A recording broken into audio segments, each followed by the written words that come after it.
something, yo.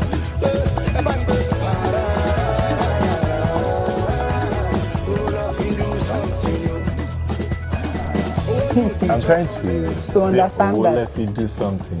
Or nothing do something. Or nothing do something. You use money to do something. Well, it's true now. Even the Bible says money answers all things. Okay, but let's see if money can answer this man's questions by the time he comes on. Olaiwola Olabanji Kokumo, I hope I pronounced that well. Also known as Koker, is a Nigerian Afro-pop singer and songwriter from Ogun State. Currently has a record deal with Chocolate City. First major single, Do Something, that's it, right? Yeah. And then he released Kolewek early in 2016. He started his year with an endorsement deal with Cloud9, an online music streaming company in Nigeria. That's good for you. Well done. Koker has passion for things like dancing. Yeah, clearly. And acting. I saw him dancing. Yeah, I saw him dancing. He danced well. Thank you very much. You're telling me, I'm asking a question. Oh, yeah, I thought you were complimenting me because you suffer yourself. Yeah, okay, Koker. Okay, let's see. Your music is, okay, I'm reading some things here. Influenced by Sonny Ade, Shina Peters, and Ebenezer Obey. Yeah. You say you use a fusion of Afrobeat, Juju, and Afro-pop to bring your sound alive, and you perform in Yoruba, English, and Pidgin English. All right, good for you. So, when did you... I won't ask you when you started singing. When you started out with Chocolate City. Yeah. Before Chocolate City, what were you doing? Before Chocolate City, it was basically school for me. You know, my parents strongly believe in education, which I also believe in, you know, and they wanted me to be done with school before I really wanted to do anything, which is not to say they were trying to make me stop, you know, music or whatever. But I started up as a dancer, you know, back then. So I had like a dance group. We go to perform in churches and all that. Then when I finished study, when I was supposed to, like, you know, get admitted into university, that period where you have to wait at home after work and all that. And my mom was like, okay, what do you want to do with your time and all that? My mom, I want to learn music production. So we went to the studio, trying to pay and all that. Then that same day, my name came out on the UNILAG admission list. So I had to study? Yeah, to study creative arts. So I had to go to university, of course, and finish my study. But I was still doing it on campus, though. You know, I was opportunity to do UNILAG at 50 team song. I was also opportunity to do the EcoSport Festival song, Lagos Carnival song. So it was still a part of me, basically.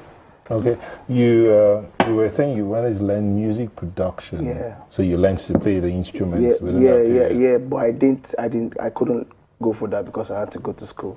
So I didn't get to do that. So you studied creative arts Yes. in UNILAG. Theatre art majorly. Theatre arts majorly. Yeah. So, do you think that would be a plus to your music? Of course, you know, you see most of my recent videos. Like I dropped a new single called "Give Them." I dropped another single called "Buccaneer." If you watch the videos, you see me acting proper, you know, in the videos. So of course, and I feel like education generally is never about what you learn in the classroom. Is, you know, how you relate to people, exposure, and all that. So. I would say like it really helped me, you know, confidence-wise, you know, also, you know, intellectually helped me know what I want for myself, my direction and all that. So I would say yes, of course, education is key and it helped me a lot. Okay, let's talk about that video we saw, Owolof and Do Something. What inspired that? Is it just a dance or just dance? To be honest, like, I was going to chop my cousin off and he was like, how far, bro, you know, go do something. I said, oh, my Owolof and Do Something. I'm like, oh, that's a song, go. I took my phone, recorded it on the voice tone, like, Owolof and Do Something, you know, Owolof and Do Something, you know. Then, 2 days after, I was my producer, Reynard, you know, he produced Bad Belle for Emma. I also produced Kolewek for me and Do Something. Super talented. And I went to meet him and the guy, can you do this beat? Are you sure you can give me Fuji beats? I said, you're an hip-hop producer, and are you sure you can give me Fuji beats? I was like, yeah, I can make it happen. Then, like 30 minutes, we made the beat, recorded the song, and people loved it already in the office, in Chocolate City office, you know. Shout out to my team, and they showed support, and it was... So making a great music doesn't mean that it has to take years. No, it's just, you know, most time all we need to pray for is divine inspiration, you know, from God, because I believe that God inspires. You know, I don't try to be under any form of influence to get any inspiration. You know, I don't believe in that. I believe God inspires, the God-given talent. So most times, to really get a good songs are done in no time. Because, you know, when you get a good beat, get divine inspiration, it just flows. Yeah. Well, I was going to ask you what you want to achieve with your music. Is it just to get people dancing, or there's something behind your music? My music is just one one side of me. I have other sides I would like to unlock. But for now, my music is like the major side of me out there.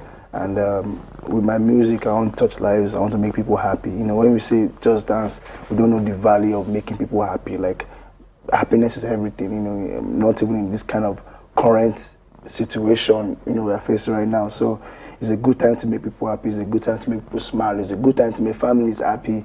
And of course, eventually, I want to make a living off it. I want to, sell albums, make sales and be able to smile to their bank. Of course, because I'm making people happy, so I should be happy too, So yeah, that's about it. Okay, now the next album is Koker Work. Yeah, what's that about? Basically the other single was Koker Work, and Koker Work was just more about. It was just work. Work means work. But I just use the Ghanaian accent to say work. So Koker Work means it cannot work. So basically, it should work. Yes, when I mean cannot work is basically I was just saying, like when somebody is trying to scam you, take advantage of you, Koker Work. Yes, it's just about being smart, knowing what you have to do. Yeah, just not the negative side of Koker Work. Just about me trying saying to. That if you want to swindle me, it won't work. So that's it. Aside from singing. Yeah. He says he has other parts he would like to look at those other parts. That you want to I'm generally a business-minded person. I like to, I believe in business. I believe in trade. I believe in, business generally. I'm multiplying, and so of course, eventually, I want to. Like I said, I study creative arts. I can, try to act, try to do all that thing around entertainment. Who knows? We can even do other stuff like business-wise and all that. So of course, I really don't want to pinpoint anything right now because my focus is on the music. But trust me, eventually. So we could see you later in movies. Of course. I asked you a question earlier, but so let me take you back to that question. Why Chocolate City? I believe in people that believe in me. When I met Chocolate City. Of course, I had other people that wanted to work with me at that time.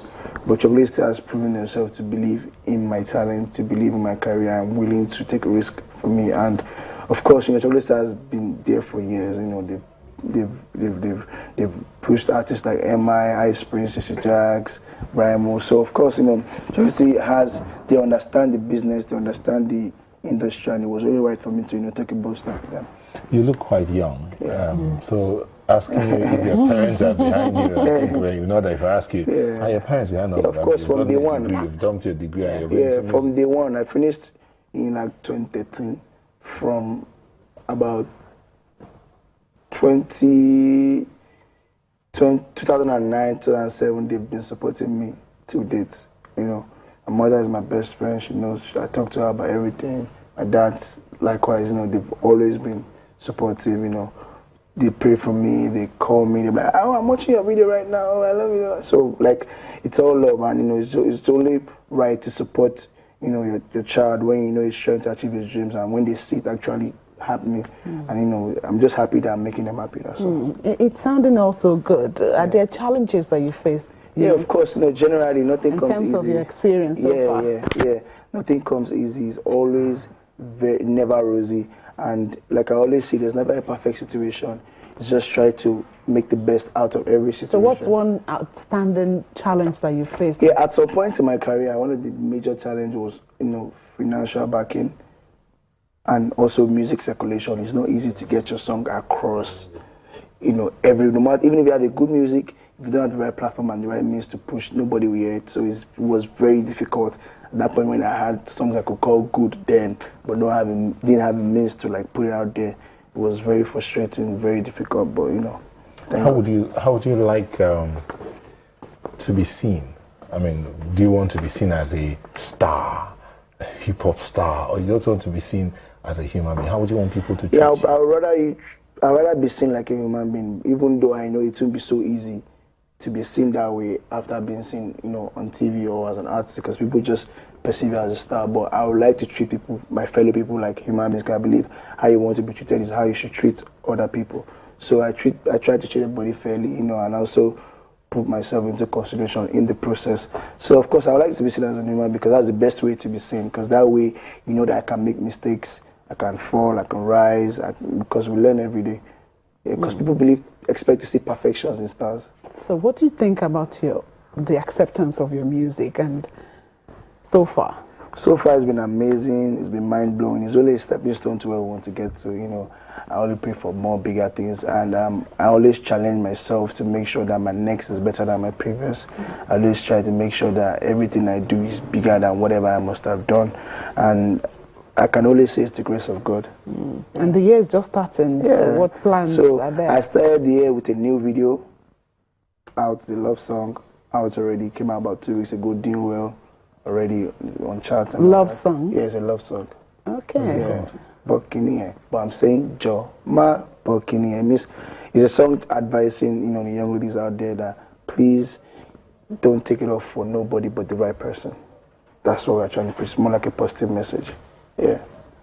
That's it. It's a positive message. Now if you do something. I noticed that trend. Yeah. Give it to them. Give them. What was that about? Yeah, give them. I realized that at some point in my life, or generally people around me, there's some things you say you really don't want to do back then, but you end up doing them. Maybe it might be a mistake or whatever. So I tell people that never let that mistake tear you down. Just make peace with your past and move on. So just give them, man, like you've done it. Move on. Well, I've not listened to Koker work, but at least this Owolofin do something. I didn't hear. Maybe they can play I didn't hear. I want to see that video again. I didn't hear. You know, you listen to music these days. You don't. For some of them, you don't want to even just listen to the lyrics because they can be so fluid and not what the younger people should hear. So how do you balance that in your music, just so everybody can enjoy your music without being offended? Yeah, as much as when I talk about just hold on, so that that's what they find out.